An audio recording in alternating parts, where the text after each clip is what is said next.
Hi friends, இந்த வீடியோவில் நம்ம ஒரு பயனுள்ள தகவல் பற்றி பார்க்க போகிறோம். அதாவது ஒரு நிலத்தினுடைய பரப்பளவு, உங்கள் லேண்டினுடைய ஏரியாவை எப்படி ஈஸியாக கால்குலேட் பண்ணுறது அப்படிங்கிறது தான் பார்க்க போகிறோம். இப்போ நான் உங்களுக்கு ஸ்க்ரீனில் காமிச்சிட்ருக்கிறது வந்து ஒரு நிலத்தினுடைய எஃப்எம்பி மேப். ஸோ இது பார்த்திங்கன்னா ஸ்கொயராகவும் இல்லை, டயகனலாகவும் இல்லை, குவாட்ரிலேட்டரலாகவும் இல்லை, ஒரு நிறைய டைரெக்ஷன்ஸ் வந்து இருக்குது. கிட்டத்தட்ட எத்தனை டைரெக்ஷன் இருக்குதுன்னு பாருங்கள். இங்கே A to B, இங்கே ஒரு டைரெக்ஷன் 1 2 3 4 5 6 7, மொத்தம் 7 சைடு வந்து இருக்குது. ஸோ இந்த மாதிரி 7 சைடாக இருக்கிற இந்த ஒரு மேப்பினுடைய ஏரியாவை எப்படி கண்டுபிடிக்கிறது? இதுக்கு வந்து நம்ம கால்குலேட்டர்லாம் எடுத்துகிட்டு கால்குலேட் பண்ணணும், இல்லை பேப்பரில் வந்து எழுதி கால்குலேட் பண்ணணும் அப்படிங்கிறதெல்லாம் கிடையாது. ஈஸியான முறையில் எப்படி கால்குலேட் பண்ணுறது அப்படிங்கிறத இந்த வீடியோவில் வந்து சொல்ல போகிறோம். ஸோ இதுக்கு வந்து ஒரு வெப்சைட் இருக்குதுங்க. அந்த வெப்சைட்டை நான் ஃபஸ்ட்டு உங்களுக்கு காமிச்சிட்றேன். அதாவது பிளாட் ஏரியா கால்குலேட்டர் அப்படிங்கிறது இருக்கும். இதுதான் வந்து வெப்சைட். இந்த வெப்சைட்டுக்கான லிங்க் நான் டிஸ்கிரிப்ஷனில் கொடுத்துட்றேன். நான் அதை ட்ரை பண்ணி பார்த்தேன். இது பெட்டர் நல்லா இருக்குது. அதனால தான் உங்களுக்கு அது வந்து சொல்கிறேன். உங்களுக்கு நீங்களும் வந்து கால்குலேட் பண்ணி பாருங்கள். உங்களுக்கு கரெக்டாக எக்ஸாக்டாக வேல்யூ வருது அப்படின்னா நீங்கள் ஃபர்தராக இந்த வெப்சைட் வந்து யூஸ் பண்ணிக்கோங்க. நிறைய ஆப்லாம் கூட இருக்குது. பட் இந்த வெப்சைட் பொறுத்த வரைக்கும் ரொம்ப சிம்பிளாக இருக்குது. அது எப்படிங்கிறது நான் இப்போ உங்களுக்கு எக்ஸ்பிளைன் பண்ணிடுறேன். ஃபஸ்ட்டு பார்த்தீங்கன்னா இந்த வெப்சைட் ஓப்பன் ஆனோடனே area calculated for 4 sided plots, அதாவது உங்கள் நிலம் வந்து பர்ஃபெக்டாக வந்து ரெக்டாங்கிளில் இருக்குது அப்படின்னா நீங்கள் எந்த ஒரு ஆப்ஷன் வந்து யூஸ் பண்ணலாம். இல்லை 4 சைடும், அதாவது மேலே கீழே வந்து ஒரே அளவு இருந்து லெஃப்ட்டு ரைட்டும் ஒரே அளவு இருந்ததுன்னா இந்த ஒரு போர்ஷனை நீங்கள் வந்து யூஸ் பண்ணலாம். இதுக்கு லென்த் A to B வந்து எவ்வளோ லென்த்து, அதே மாதிரி B to C எவ்வளோ லென்த் அப்படிங்கிறத கொடுத்துருங்க. நீங்கள் மீட்டரில் கொடுக்கறதுனால கொடுக்கலாம், ஃபீட்டில் கொடுக்கறதுனால கொடுத்துக்கலாம். இப்போ அந்த மீட்டர் ஃபீட் மாற்றுறதுக்கு இங்கே பாருங்கள், இதை கிளிக் பண்ணி மீட்டர் அப்படிங்கிறது வந்து கொடுத்துக்கணும். மீட்டரை வந்து கொடுத்துட்டு நீங்கள் டேட்டாவை வந்து இம்போர்ட் பண்ணுங்கள். அதாவது எஃப்எம்பி மேப்பை பொறுத்த வரைக்கும் இதில் கொடுத்துருக்கக்கூடிய அளவுகள் எல்லாமே மீட்ரு தான். ஸோ சதுர அடியும் கிடையாது, ஃபீட்டு அடியும் கிடையாது, அதே மாதிரி ஸ்கொயர் மீட்டர் இந்த மாதிரிலாம் கிடையாது. இதில் கொடுத்துருக்கக்கூடிய அளவுகள் இருக்குது பார்த்தீங்களா. ஸோ இது எல்லாமே மீட்டர்ஸில் தான் வந்து கொடுத்துருப்பாங்க. அதனால் இந்த வெப்சைட்டில் நீங்கள் ஃபஸ்ட்டு இந்த கன்வர்ஷன் வந்து மீட்டர் அப்படிங்கிறத கொடுத்துட்டு நீங்கள் டேட்டா என்ட்ரு பண்ணிட்டு கால்குலேட் அப்படிங்கிறத கொடுத்தீங்கன்னா உங்களுக்கு ஏரியா வந்துடும். இப்போ உதாரணத்துக்கு வந்து A to B ஒரு 50 மீட்டர் இருக்குது, B to C ஒரு 30 மீட்டர் இருக்குது அப்படின்னா அதை கொடுத்துட்டு கால்குலேட் அப்படிங்கிறது வந்து கொடுத்துருங்க. உங்களுக்கு ஆட்டோமேட்டிக்காக அங்கே வந்துருச்சு பாருங்கள். 1500 சதுர மீட்டரில் வரும். அதுக்கப்புறம் சதுர அடியிலையும் அதுவே வந்து கால்குலேட் பண்ணி கொடுத்துரும். அப்புறம் சதுர யார்டு, சதுர சென்டிமீட்ரு, எத்தனை சென்ட்டு, இந்த அளவுக்கு அந்த அளவில் இருக்கக்கூடிய அந்த நிலத்தில் மொத்தம் எத்தனை சென்ட் இருக்குது ஏக்கர்லையும் கொடுத்துரும். ஸோ இந்த மாதிரி இத்தனை கன்வர்ஷன் ஆட்டோமேட்டிக்காக உங்களுக்கு வந்து பண்ணி கொடுத்துருதுங்க. அடுத்ததாக பாருங்கள், quadrilateral area calculator with diagonal.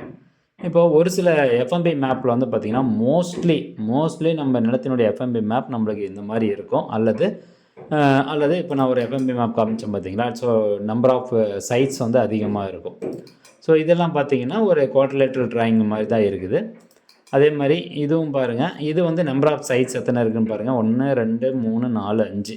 இதில் வந்து மொத்தம் 5 சைடு இருக்கிறதுனால இது குவாட்ரிலேட்டரலாக வந்து கணக்கு எடுத்துக்க மாட்டாங்க. அதாவது குவாட்ரிலேட்டர் அப்படிங்கிறது உங்களுக்கு எக்ஸாம்பிளுக்கு இங்கே இருக்குது இந்த வெப்சைட்டில் இந்த மாதிரி டைரெக்ஷன்ஸில் வந்து இருக்கும். ஸோ இந்த மாதிரி இருக்கும்போது நம்மளுக்கு AB அளவு தெரியும், BC தெரியும், CD தெரியும், DA வந்து தெரிஞ்சிருக்கும். ரைட்டுங்களா. ஸோ இந்த 4 அளவும் அந்த எஃப்எம்பி மேப்பில் இருக்கும். ஒரு சில எஃப்எம்பி மேப்பில் மட்டும் இந்த டயகனலும் கொடுத்துருப்பாங்க. இந்த டயகனல் அப்படின்னா இந்த A to Cக்கு நடுவில் ஒரு கோடு போட்டிருக்காங்க இல்லையா, அதுதான் டயகனல். இந்த டயகனலும் எவ்வளோ லென்த் அப்படிங்கிறது மீட்டர்ஸில் கொடுக்கப்பட்டிருக்கும். ஒரு சில எஃப்எம்பி மேப்பில் இருக்காது. ஸோ இந்த A to C இல்லை அப்படின்னா நீங்கள் ஃபிசிக்கலாக, அதாவது ஃபீல்டில் போயிட்டு அந்த நிலத்தினுடைய அளவு என்ன A to C எதுனா ஒரு டயகனல், அல்லது D to B எதுனா ஒரு டயகனல் நீங்கள் மெஷர் பண்ணி வச்சுக்கணும். மெஷர் பண்ணி வச்சுக்கிட்டால் ரொம்ப ஈஸியாக இருக்கும். இல்லை என்னால் வந்து நிலத்துக்கெலாம் போய் அளக்க முடியாது அப்படிங்கிறவங்க நீங்கள் இந்த ஒரு ஃபார்முலா வந்து யூஸ் பண்ணுற மாதிரி இருக்கும். அதாவது இந்த டயகனல் கண்டுபிடிக்கிறதுக்கான ஃபார்முலா வந்து பார்த்திங்கன்னா இதுதான். அதாவது √A² + B² - 2AB cos 180 degree -θ அப்படின்னு சொல்லுவாங்க. இப்போ உதாரணத்துக்கு இந்த ஒரு டிராயிங் இருக்குதுன்னு வச்சுக்கோங்களேன். இங்கே பாருங்கள், ABC இது வந்து ஒரு ட்ரையாங்கிள். இதில் அந்த தீட்டா அப்படிங்கிறது என்ன அப்படின்னு கேட்டிங்கன்னா, இந்த cos 180 - θன்னு கொடுத்துருந்தாங்க இல்லையா.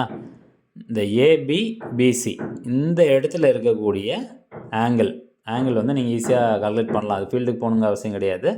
ஜஸ்ட் இந்த மேப் அப்படியே நீங்கள் பிரிண்ட் அவுட் எடுத்து ஸ்கேல் வச்சு செக் பண்ணிங்கனாவே தெரிஞ்சிடும் உங்களுக்கு ஆங்கிள் எவ்வளோ இருக்குது அப்படின்ட்டு. அந்த ஆங்கிள் வச்சு நீங்கள் ஈஸியாக அந்த ஃபார்முலா மூலமாக டெரைவ் பண்ணி அந்த குவாட்ரிலேட்டரில் இருக்கக்கூடிய ஒரு சைட் டயகனல் நீங்கள் ஈஸியாக வந்து தெரிஞ்சுக்கலாம். இப்போது ஒரு சைட் டயகனல் வந்து உங்களுக்கு தெரிஞ்சிருச்சு அப்படிங்கிற பட்சத்தில் அடுத்ததாக கீழே வந்தீங்கன்னா அதில் வந்து கேட்டிருக்கோம். இதில் வந்து மீட்டர் எல்லாத்தையும் கொடுத்துக்கோங்க.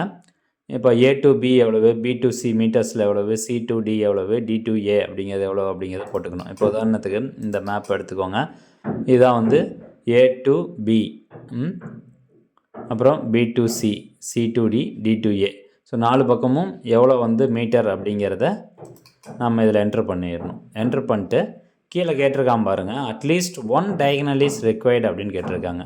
நம்ம ஏற்கனவே அந்த ஸ்கொயர் ரூட் ஃபார்முலாவில் வந்து கால்குலேட் பண்ணி வச்சுருப்போம் இல்லையா. ஸோ இந்த டயகனல் A to Cக்கான அந்த டயகனல் வந்து கால்குலேட் பண்ணி வச்சுருப்போம்.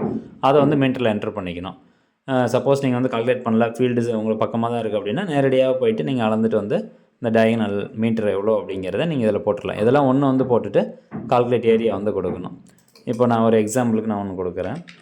A to B வந்து 16.2, இது வந்து ஒரு 18.6 இருக்குது, ஒரு 22.3, இது ஒரு 23.6 இந்த மாதிரி இருக்குது.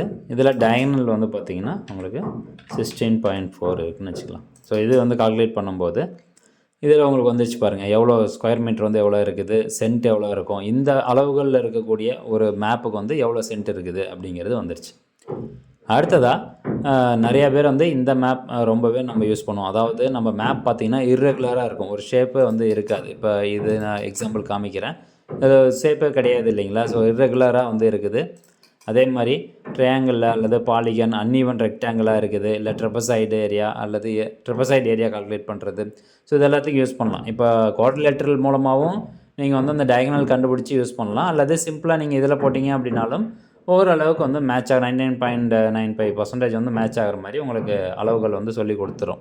ஸோ அதனால் மேக்ஸிமம் இந்த ஒரு ஆப்ஷனை நீங்கள் பயன்படுத்துங்க. 3ஆவதாக இருக்கக்கூடிய இந்த ஆப்ஷன் வந்து பயன்படுத்துங்க.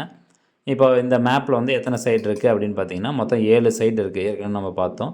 ஸோ 7 சைடுக்கு இந்த நம்பர் ஆஃப் சைட்ஸ் எத்தனை அப்படிங்கிறத நீங்கள் செலக்ட் பண்ணிடணும். இன்கேஸ் வந்து 5 சைடு தான் இருக்குது அப்படின்னா இதை கிளிக் பண்ணி 5 அப்படின்னு மாற்றிக்கோங்க. செலக்ட் யூனிட் வந்து மீட்டர்ஸு. இப்போ சைடு 1 எவ்வளோ இருக்குது பார்க்கலாம், 16.4, சைடு 2 64.8, அதை நான் அப்படியே என்ட்ரு பண்ணிக்கிறேன்.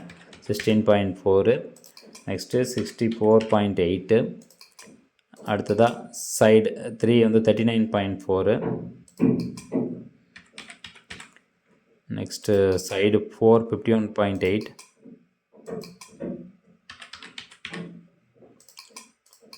சைடு 5 35.2, சைடு 6 வந்து 30.6, அடுத்ததாக சைடு 7 லாஸ்ட் சைடு 75.6. ஓகே, இதை கொடுத்துட்டு நீங்கள் கால்குலேட்டரில் அதை கொடுக்க தேவையில்லை. ஜஸ்ட் அதை நீங்கள் என்ட்ரு பண்ணிங்கனாவே கீழே உங்களுக்கு ஆட்டோமேட்டிக்காக வந்துருச்சு. ஏரியா ஸ்கொயர் மீட்டரில் எவ்வளோ இருக்குது, 4734 ஸ்கொயர் மீட்ரு. சென்ட் வந்து பார்க்கும்போது 116.98 சென்ட் வந்து இருக்குது. இந்த ஒரு மேப்பில் 116 சென்ட் வந்து இருக்குது அப்படின்னு வந்துருச்சு. ஸோ ஃப்ரெண்ட்ஸ், நீங்களே இப்போ பார்த்துருப்பீங்க எவ்வளோ ஈஸியாக வந்து கால்குலேட் பண்ணுறோம் அப்படின்ட்டு. ஸோ அந்த மாதிரி நிறையா வெப்சைட் இருக்குது, நிறையா ஆப்லாம் வந்து இருக்குது. பட் நான் நிறையா ஆப்லாம் வந்து யூஸ் பண்ணியிருக்கேன். பட் இந்த வெப்சைட் பார்த்திங்கன்னா உங்களுக்கு ப்ராப்பராக வந்து மெஷர் பண்ணி கொடுக்குது அளவு பொறுத்த வரைக்கும். அதனால் நீங்களும் வந்து ட்ரை பண்ணி பார்த்துட்டு கமெண்ட் செக்ஷனில் கமெண்ட் பண்ணுங்கள். மீண்டும் அடுத்த ஒரு நல்ல பதிவில் சந்திக்கலாம். நன்றி, வணக்கம்.